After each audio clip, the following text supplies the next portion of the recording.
Believe in yourself, 'cause it starts with you, and then everyone else will believe you too. And if it looks like you're the only believer around, just keep on believing, don't put yourself down, just believe. Our guest this week grew up in Alma, Michigan, and he began selling Ramblers in 1962.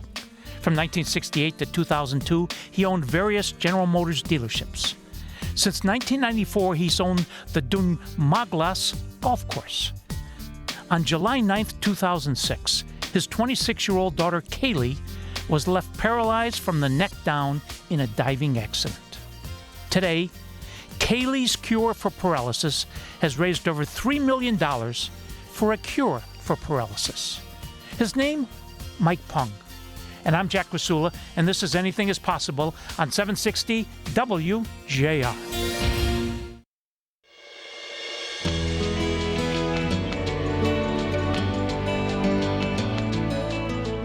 I'm Jack Krasula, this is Anything is Possible, and we're with Mike Pung, who's a lot of things, one of which is a serial entrepreneur. Mike, welcome, an honor to have you. Thank you very much. You grew up in Alma, Michigan. Still live in Alma, Michigan. Where is Alma, Michigan? Right in it's the middle of the mitten, St. Louis, 3 miles away. It's geographically the center of the Lower Peninsula. And it's the home of the mobile home. That's exactly right. Desi Arnaz and Lucille Ball came to Alma. I don't remember exactly. I was a kid, I think 1954, when they made the movie The Long, Long Trailer, and New Moon Homes, that later became Redmond Industries, built it. We're talking to Mike Pung.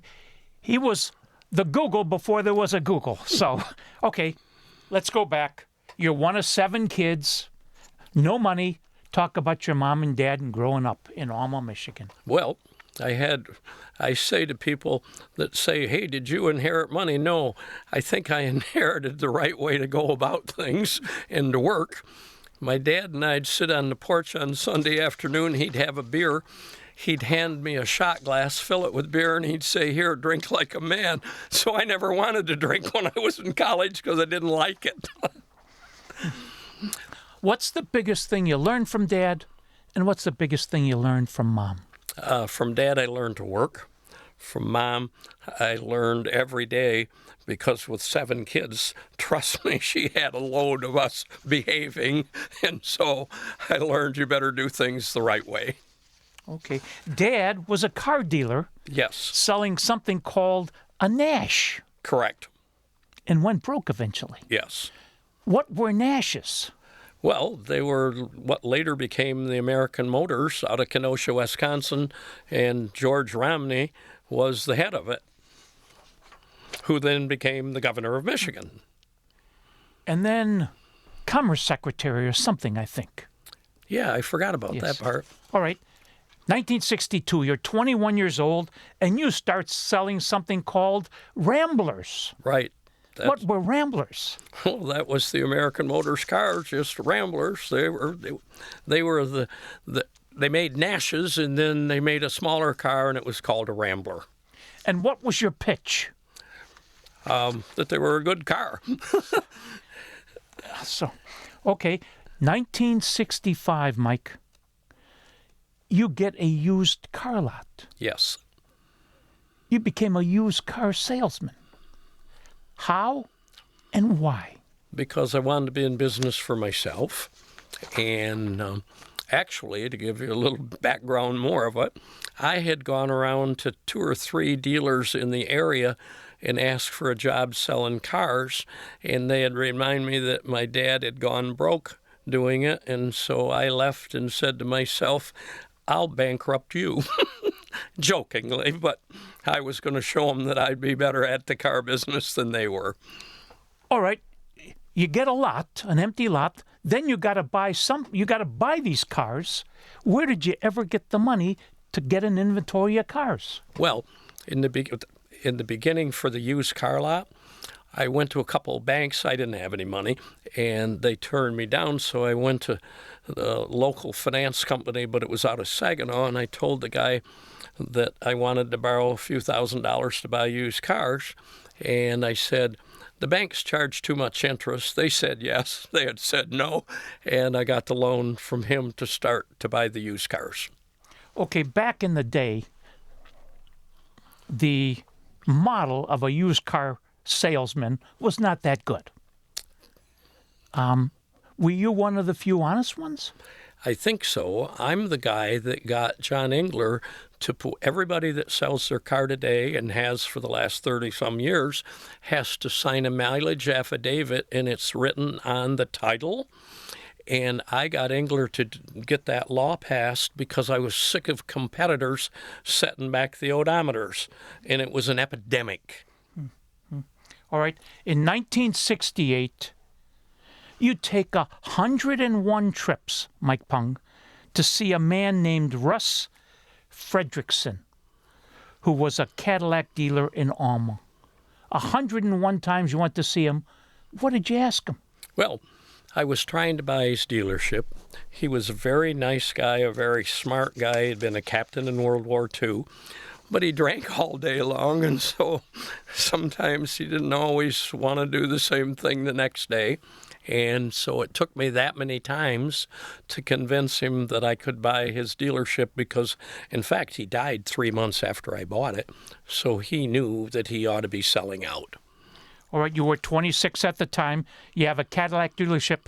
What did you pay for it? Well, I don't even know that in today's dollars it'd be a lot different than then. The Consumer Price Index started June 1st of 1967, so I don't know, are we at 500% or something?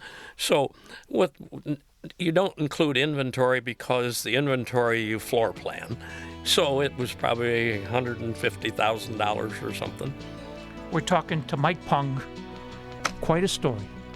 Eventually, he owned Pontiac, Cadillac, GMC, Olds dealerships in Alma and a Chevy dealership in Mount Pleasant. Yes. And I'm Jack Krasula, and this is Anything is Possible on 760 WJR.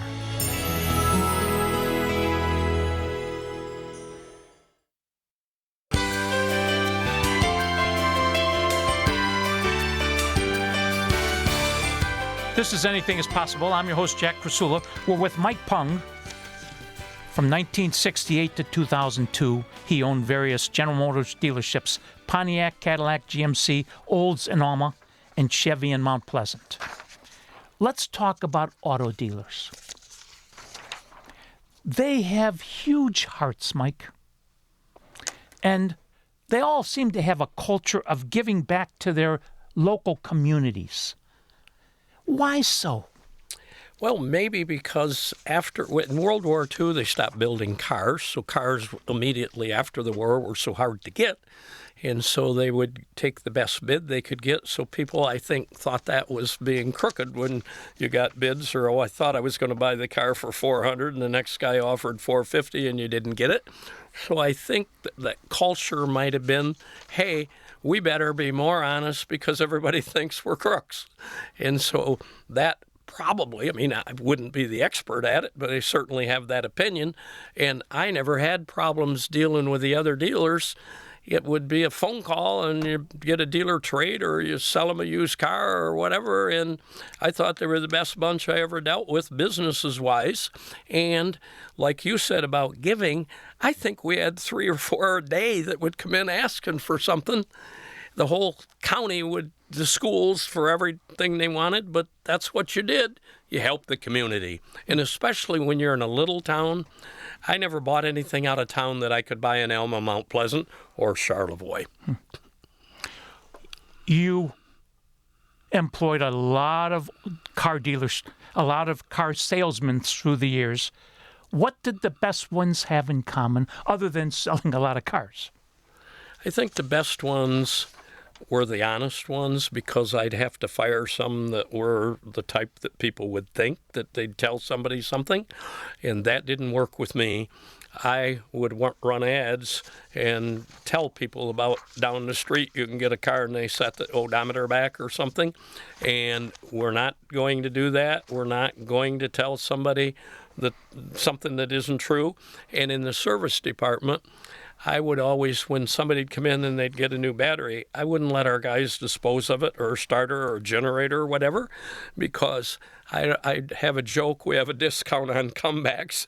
If we do it right or wrong, guess what? We still got the part to put on. We'll put the right one on this time and not charge them.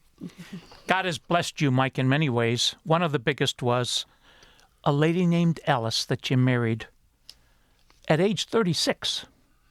Some referred to her as a saint. Talk about Alice.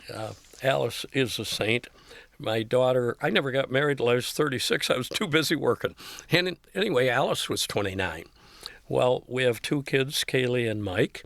And then, like you said, Kaylee broke her neck in a diving accident July 9 of '06, and that has changed everything.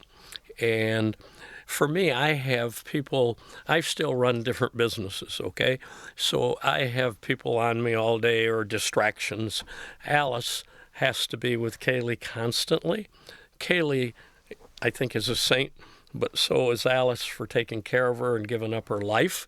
But with Kaylee, that's not as hard to do as one might think, because I don't know how you can lay motionless. Most of those people die. The ones that live are brain dead. Her brain is fine. From bed, she's raised $3 million to give away for paralyzed research and for paralyzed veterans. And so when you watch her smile, it's very inspirational, and it's hard to give up, because if she's not, people complain about a toenail bothering them. I got news. If you can't breathe, swallow, move a muscle, it's a little bit on the tough side when you lay 18 and a half years without moving. Kaylee was born 1980. She went to Alma College. She got a BA in business. And then she went to work in 2002 for the Allegis Group, a staffing firm. Tell us about Kaylee in early 2006. Well, when Kaylee worked for Allegis, which was a great company, anyway, we have a home in Charlevoix, and we'd be in Charlevoix in the summer, and it would be Thursday afternoon, and Kaylee walks in and said, "Wait a minute, aren't you working?" "Yeah, well, the boss kicked me out." Well, a week or two later, she's up there again, and so then I met the boss, and I said, "Well, how is she getting here?" He said, "Kaylee did a year's work in 5.5 months, so we tell her to leave." We're talking to Mike Pung. And when we come back, we're going to ask him about July 9th, 2006. And I'm Jack Krasula, and this is Anything is Possible on 760 WJR.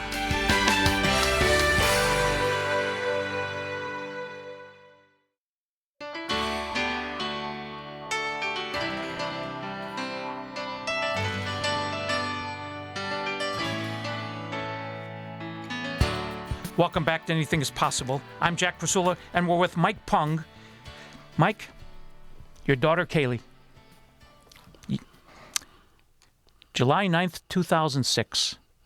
Kaylee and 3 girls are in a pontoon boat in Pontiac Lake. What happens? It was going to be the last dive of the day, because it was like 5 o'clock or something, and it was the last dive. The boat had shifted, and there was only 25 inches of water. She dived in the lake, hit her head, and that's what happened. So anyway, one of the girls jumped in, held her out of the water. They thought she was gone. There were 2 RNs on the next boat, and one of them came over, started doing CPR. They called, and the firemen came with a plastic stretcher to get her out of the water. They took her ashore, and 2 little girl paramedics were there to take her to the hospital. They, I understand, passed 3 hospitals and went to Beaumont, because they knew she was so bad that she needed to go where that's where the big experts are, and that's what they did. There were 2 other kids broke their neck in Pontiac Lake that day. We didn't know either of them. One was a freshman boy from the University of Michigan, and he died. The other one was a girl that we heard was in another hospital. Mike, Kaylee's broke her C1 and C2 spinal fractures. Yes. Okay? 18 and a half years ago. Paralysis from the neck down. Nobody survives this. And there's an angel that was at Beaumont named Dr. Jancic. That's for sure. I say many times, Kaylee's the unluckiest person in the world, but she's been very lucky meeting some geniuses and some great people to take care of her. This guy, Jancic, his job was to take over when others give up. He and a guy named Dr. Flowers, and I think they were in charge of everybody then at trauma. And so we were so fortunate that he was there and that she lived, because those kind of injuries just don't make it. And she didn't even get pneumonia after being in the bottom of the lake. So when it happened, how did you and Ellis react to it? Well, I was in Charlevoix on my bulldozer trying to make a new tee for another golf course for Dunmaglass, the second one. My wife was at her brother Tom's in Traverse City. Mike was at the campus at Northwestern. He had graduated Notre Dame the year before, wanted to work a year, and was thinking about going to law school and do something else. So we all heard in 3 different spots and converged on Detroit from 3 different places. All right. Soon thereafter, all of you guys start Kaylee's Cure for Paralysis. Kaylee's, K-A-L-I-S, cure.org. Tell us about it. It was first the Allegis group threw a golf outing for the first year because they wanted to donate things, not for Kaylee, but for other people. None of the money from Kaylee's Cure ever, not a dime, has ever gone for Kaylee. Her overhead runs anywhere from 1.5% to 3%. Most of these organizations, a lot of people are getting paid. Nobody's getting paid. Well, I guess I get to do that. But anyway, the net result is she then decided she wanted to start one. And so it was kind of interesting because a local lawyer did the work for us, but it was back when there was a problem with the IRS and people having a hard time getting 501(c)(3), whatever. And so I didn't know anything about it, but I get a letter from this guy in Cleveland, and so I call him on, or Cincinnati maybe, I call on the phone, got him on the phone, and he said, well, she wants to help people that are in trouble, that are, paralyzed and that don't have money. He told me, if they don't have money, you have to prove the poverty level. So he said, I don't think you want that. The guy walked me right through it. In 90 days, she had this 501(c)(3 with the great help of him. She then picked her own board. I'm not on it.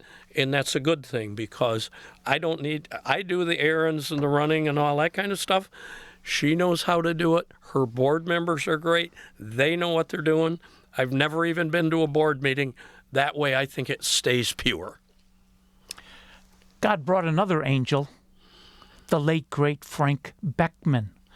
Talk about his involvement. Well, Jim Anderson, Urban Science, is a great guy that's helped so many people.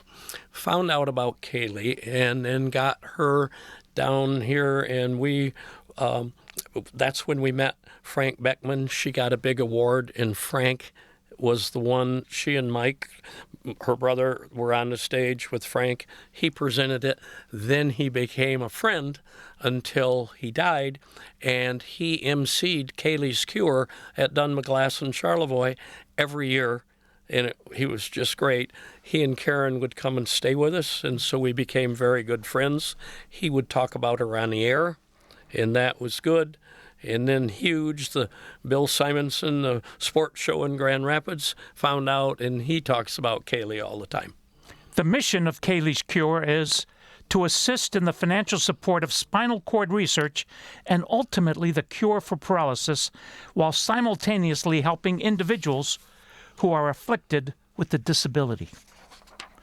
So 18 and a half years later, it's raised $3 million. Mr. Pung.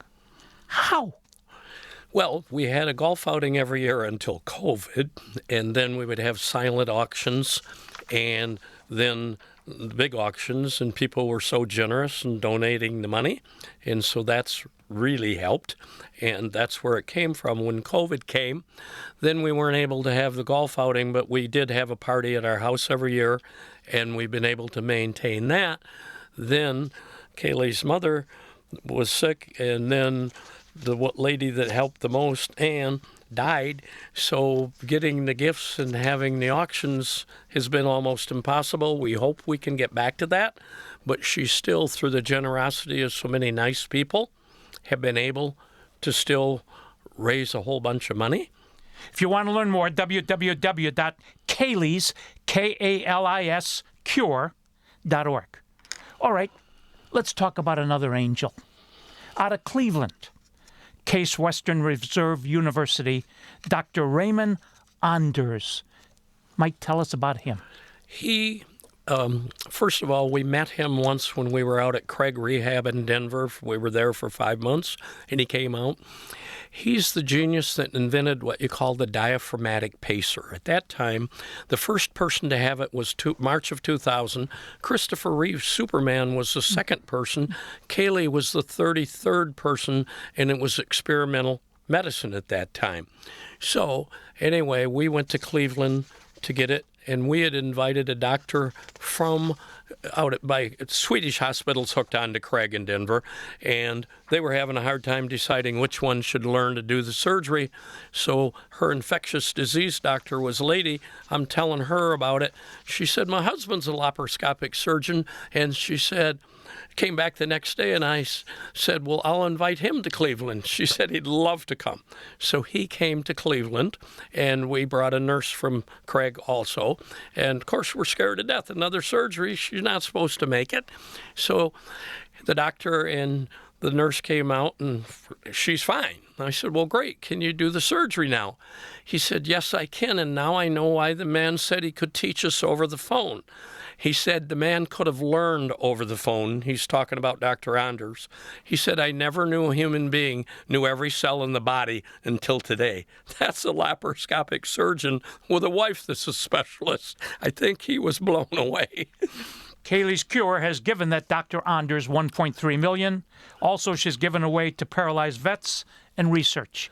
She's raised $3 million right, while being paralyzed for the last 18 and a half years. The money that she's given for Dr. Anders, it's when you do medicine or a medical device in the United States, first of all, I knew nothing of this, okay? You can't sell it to children if you can't prove the efficacy of staying in business. So he didn't have the money so that he could do children. Her first $300,000 allowed him to do a 10-month-old. 4 or 5 years ago, he did a 10-day-old one, but the money he spends is 1 or 2 weeks a month for years. He's gone around the world teaching other people this surgery so that they can have a diaphragmatic pacer, because no one ever had even heard of it. We're talking to Mike Pung. If you want to learn more, www.kaylees, K-A-L-I-S, cure.org. And I'm Jack Krasula, and this is Anything is Possible on 760 WJR.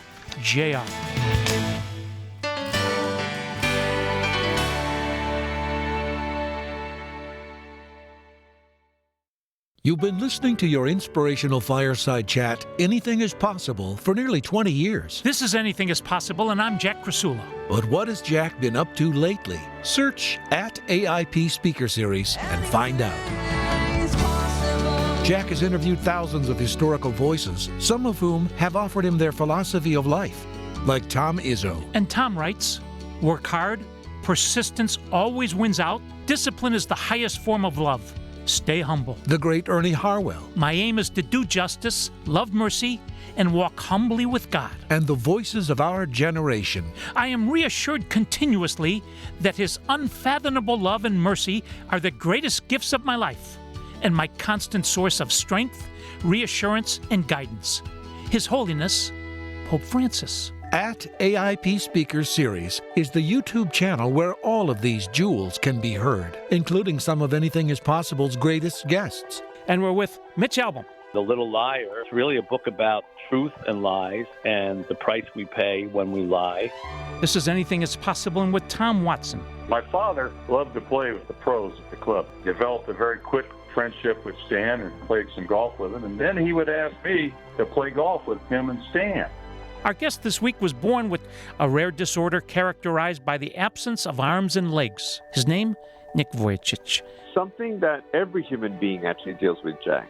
It's the choice of continuing to believe or giving up. And recordings of the AIP Speaker Series events at St. John's Resort. Go to YouTube and search at AIP Speaker Series. It's free. And remember, Anything is possible. Spohome.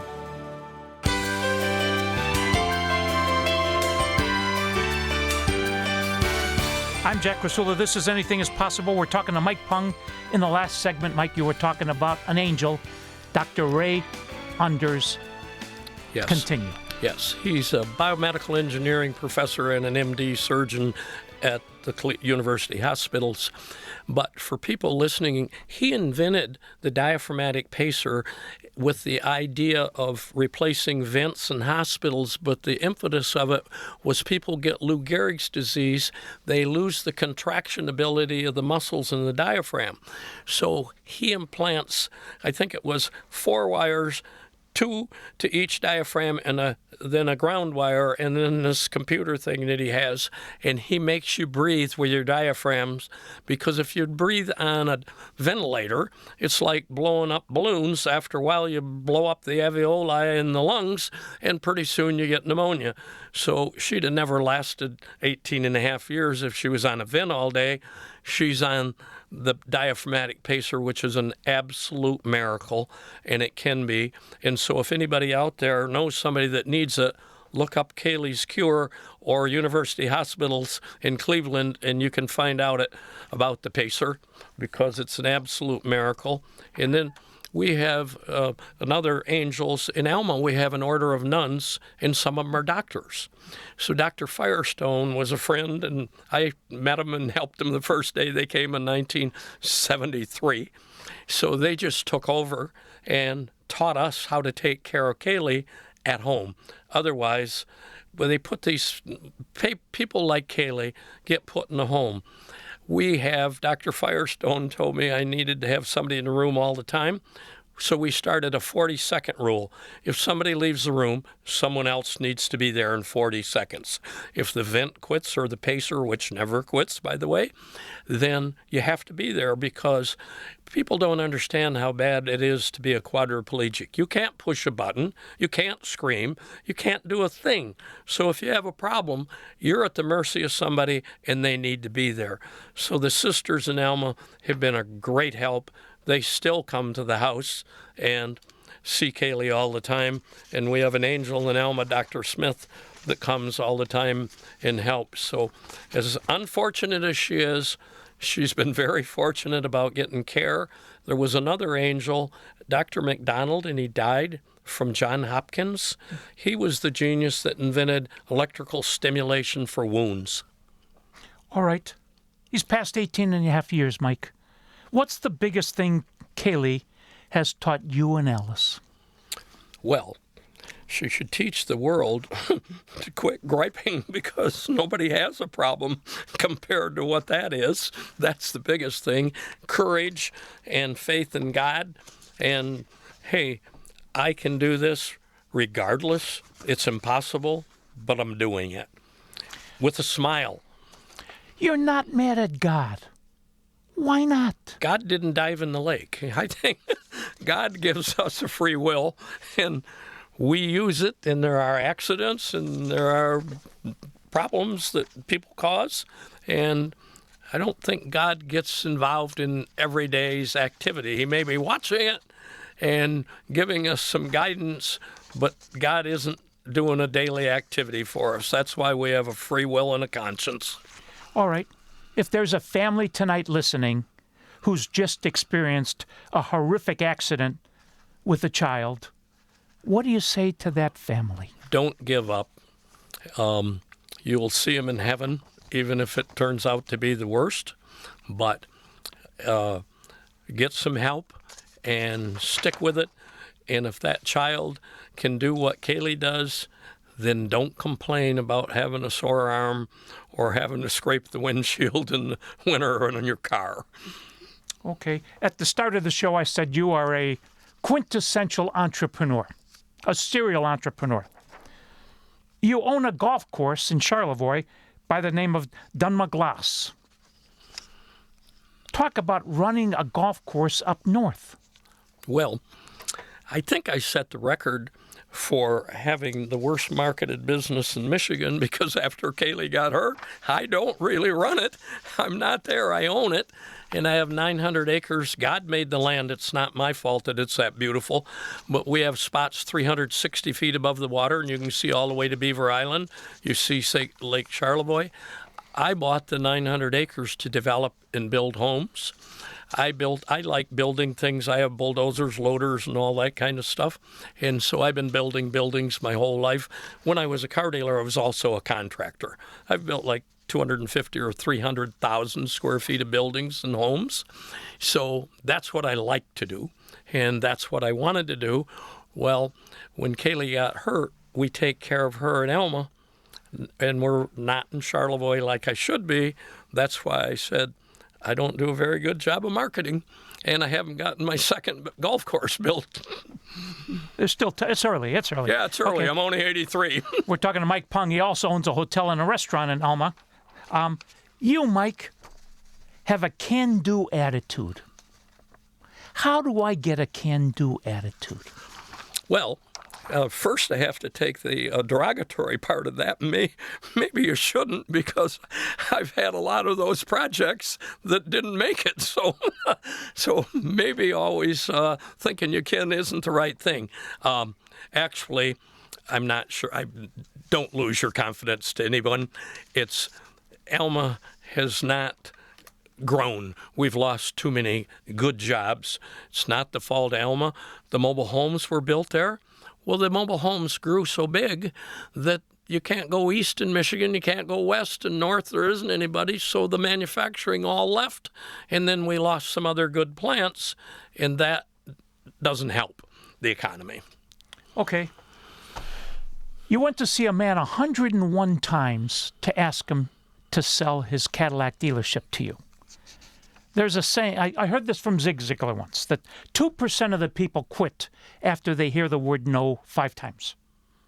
2% of the people quit after they hear the word no once. 95% of us quit, Mike, even before we ever hear the word no. We don't even begin. That leaves 1%, the crazy one that goes 101 times. Talk about the fortitude and the never giving up. Well, I think some people might say I'm crazy, and that might also be something that got passed down to Kaylee. You don't quit, period. And that's what you do. And so I wanted it. I wanted to prove I could get it. And so I kept going, and then I ran into the nicest man that I had ever met that loaned me the money to buy it back then. And my CPA was his CPA. And so anyway, I go out to see the guy, and I said I needed to borrow $80,000. And I told him I'd furnish him a Cadillac, and I'd give him 7% interest. That was about 10 minutes to 12 or whatever, and I left at 12:30, went and got something to eat, went back to my little used car lot with a 12-by-12 office. His car was sitting in the parking lot. And I said, what's this? He got out of the car and he said, oh, Mike, I put the money in your account. He said, Neil Weathers will draw up the papers. That was the guy that when Jerry Ford was president, Neil Weathers was one of the lawyers in Grand Rapids. I think it was Buchan Law Weathers or something. And so I didn't even sign a contract for 2 or 3 weeks after I had the money. But that's how things were when I had the used car lot. I never took the keys out of the car. You didn't think about people coming and stealing your car. Life wasn't the same then, and people knew they believed in God and they believed in right and wrong. Somewhere along the line, that's been forgotten. All right. You're a serial entrepreneur. Talk about entrepreneurs. Well, I think I'm a failure, if you want the truth. I may be an entrepreneur, but, look at people that make billions. That's certainly not me. So I don't want to brag about anything. Yeah, I think that I know how to work and that I could see things. I think also never confuse brains and luck is what I learned from a good guy named Jim Lockwood years ago when he'd tell me about people. Hey, they may not be that smart, but they're lucky. And some people are very smart and lucky, and some people aren't very lucky. Well, I've heard it said that success is a journey, not a destination, and all entrepreneurs believe that and live that. Success is a journey, not a destination. And the real joy in life, Mike, is the journey. Okay, we met through a man named Jim Fabiano Sr., affectionately known as the Rascal. A fabulous human being. Tell us about the Rascal. Well, the Rascal, I became friends with him first. It was his dad and his uncle, and they started Fabiano Distributing in Mount Pleasant. I sold him the year I got the dealership, I sold him new Cadillacs. And so then I met Jim, and he and Lee's nice wife became friends then, and we all ran around together, and they bought cars from my dealerships for years, and we've been friends, I guess it's over 50 years. Yeah, it's well over 50. Now he's got a couple of sons in it, now a couple of grandkids in it. It's now in the 4th generation, and they basically supply all of the liquor from Gaylord to below Detroit. Phenomenally successful, huge heart, great human being. They know what they're doing. They've done a wonderful job, and like you said, they're all about giving. In fact, I don't even remember how it came about, but Mike was graduating high school and thinking of going to Northwestern because he had been in some gifted children's program at Northwestern when he was a little kid. And so then Jim said, Mike, you need to take him to a Notre Dame football game. So he gave me the tickets. I took Mike to the football game. That's all she wrote. Isn't that what they say? He went to Notre Dame. And he became a Domer. Yes. So, all right, as our time winds down together tonight, Mike, what advice do you give to our young listeners? Well, first I'd say I wished I could be 18 again so I knew everything. So take that to heart. And I'd like to say a couple things then. Winston Churchill said, if you're not a liberal at 18, you don't have a heart. If you're not a conservative at 38, you don't have a head. Mike Pung. Mike, thank you. Thank you. Please join us next week. Until then, I'm Jack Krasula. Thanks for listening, and make it a great week, because with God, anything is possible. Spohom. Believe in yourself.